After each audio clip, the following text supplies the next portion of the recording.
Hello fellow crafters, it's Chrissy from First Day of Home, and today we're talking all about how to use your Cricut to etch glass. Now if you don't have a Cricut machine, I'm going to give you some stencil options down in the description box as well, so stick around and let's go ahead and get crafting.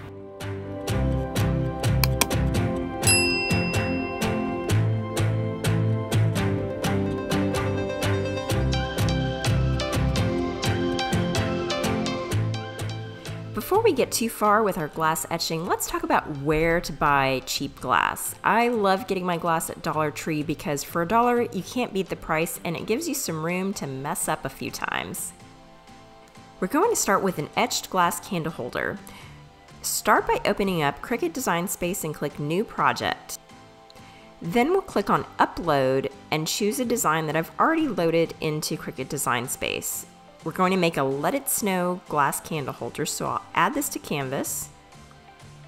And then I'm going to resize it. Now you can measure your object before you do this and just click and drag the lower right corner to resize your design.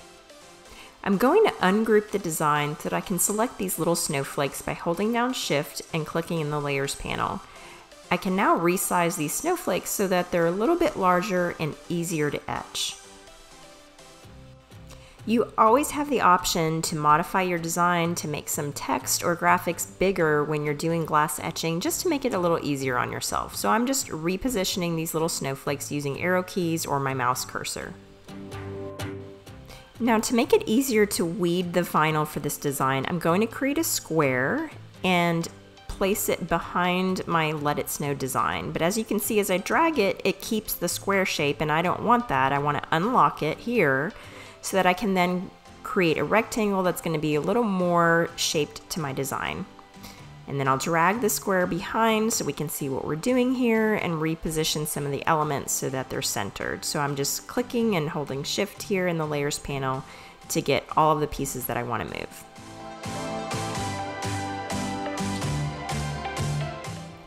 That looks pretty good, so I'm going to come up here and click Select All and then Attach so that my design is all ready to be cut out together. Let me change the color here so you can see the final design and how it looks. Now never forget to save your project, and you can add it to a collection so that if anything happens, you know you can always go back and customize your design more. Next we'll click Make It to go to the next screen where we will select whether we're using smart material like smart vinyl or a matte. I'm using a matte and I can change my material size here. I'm going to leave mine at 12 by 12. I'm not going to mirror this design, but let's keep that in the back of our minds for later.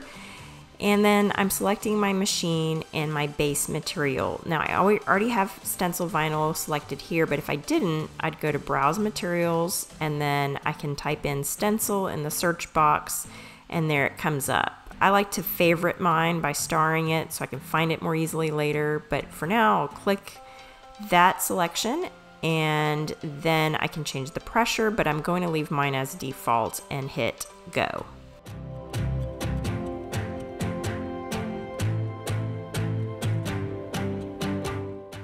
To weed our design, you'll start by removing any excess vinyl from around that square shape that we created, and then we're actually removing the little snowflakes and the letters so that that's where we can put our etching cream. Just make sure not to accidentally lift up the little spot on the E and the O. You want to make sure that gets transferred.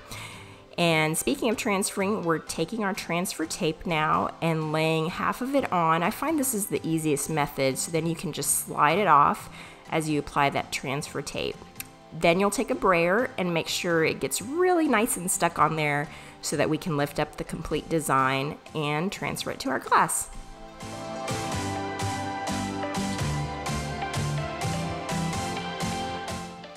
Here's that glass candle holder I picked up at Dollar Tree. I'm going to start by taking some alcohol in a cotton ball and just cleaning off the surface. I've already washed it, but I did make one mistake, and that was that the design was too big. You can see this candle holder is really curved at the top, and that's going to make it really hard to get a clean stencil. So Take two, I sized the design down a little bit in Cricut Design Space, and now I'm ready to apply it, and I feel a lot better about this stencil because it's not going to be on that curved part at the top.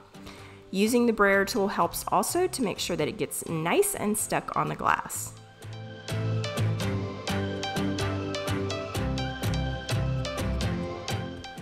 You'll want to press down any edges where you'll be applying your etching cream just to make sure that they are completely flat against the glass. I like to make some cuts if I need to, just to press that stencil film down a little bit more. Really, the parts near the open lettering are the ones that are most important. Then you'll place some tape. You can use masking tape or painter's tape like I am here, just to cover some of the edges so that this etching cream won't bleed through and etch parts of the glass you don't want it to. If you need to clean the glass again, you can always dab it again with a bit of alcohol. Now let's talk safety gear. You'll want gloves, protective eyewear, a mask, and work in a well-ventilated area before you use this Armour Etch etching cream. It is an acid, so just make sure you take the necessary precautions. Now I've already shaken my bottle, and I'm taking a bristle brush, which I recommend over a foam brush, and I'm dabbing the pattern or the design in all areas and rubbing it in for about a minute or so. Now the directions say to leave the etching cream on for only a minute before rinsing, but I find it's best to wait maybe 15 to 20 minutes. So after waiting 20 minutes and rinsing my design completely with the brush, I am now ready to remove my stencil and take a look at what we made. I think this turned out great. I think it was a good idea to size the design down a little bit so we didn't have any trouble with those curves. Now let's move on to etching a wine glass. What's great about Cricut Design Space is the templates that they have. So I'm going to scroll down until I find the wine or water goblets. And you can click on that. It brings up a template for you. This will not actually cut on your machine, but it's just there to help guide you. Then we'll go to Images and select Uploaded Images, since I want to use one of the designs in my newly launched shop, which I'll tell you more about. I decided to launch this shop because I love sharing different designs with you for craft projects, and with these designs you can use them with Cricut, you can print these designs and display them, you can make t-shirts, tote bags, all sorts of things. So go ahead and check it out. I'll put a link in the description box, but I'm going to choose this design from my shop called Dear Santa, I Can Explain.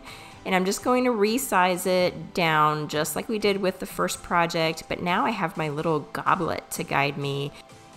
It shows me exactly how big my design should be, and I can change the dimensions. So up here in the menu, you can select standard or custom size. You can also choose to do a sparkling wine glass instead, or even a champagne glass. So depending on your project, you can play around with these settings. I'm going to go back to water goblet, and we will continue finalizing this design. I'm going to go ahead and attach all of these items in my design so that when I cut it, I can cut it on one piece of vinyl. I think wine glasses are the perfect item to etch. The only tricky part is how curved they are. So we're going to do our best to get this stencil as flat as we can with the goblet. But here's mistake number 2. If you're not careful, your stencil will stick to the glass before you're ready. I was fortunately able to just pick off the pieces that I needed and put them back on my stencil so we could try this again. But just be really careful that you have maybe something to hold your goblet. Just know that it happens to the best of us. So let's try this again. We've got our stencil placed in the middle and then working outward. And because this glass is so curved, I'm gonna have to work the edges a little bit to get it flat before etching it. One thing I didn't think about was that my brush was still really wet with water from the last project when I rinsed the last etching. So mistake number 3 was not having enough cream. I decided to go ahead and try this again. And this time I tried cutting the design separately. So first I put on Dear Santa, then I applied the bottom phrase, but I made another critical error that I will tell you about so you don't have to make it. I didn't even realize I had a gap in my design, so as I'm starting to etch this, I realize I tried to rinse it off quickly and put a little sliver of tape in between, and you can see after about 20 minutes, it's not terrible, but obviously I could have done a better job on this one, so I'm going to give this like maybe a B- C+.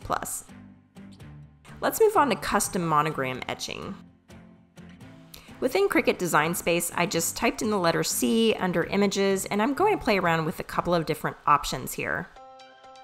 I like this first C, but it's a little bit more ornate than I want to do. I want to do something really simple so that if you're just starting out, you can see what a simple design would look like. So I'll go through the same steps we did with our other designs by resizing it. I'm once again going to choose the water goblet template because I'm making another wine glass. I think this would be a great gift for a married couple or a special wedding anniversary. So we'll go through and make our square around the letter, get ready to attach all of the elements, and then send it to our machine. You'll notice this time I'm using a regular black vinyl, and I thought it'd be fun to try it out, see if it works better than the other stencil material, and I think it works just as well. It seemed to adhere to the glass pretty well. I got a good etching. It stayed on throughout the whole time, and you can see the results for yourself. I think this is a very simple design that comes out really well, and it's just kind of elegant in its simplicity. If you're looking to etch a glass vase, I think this is one of the easiest beginner projects.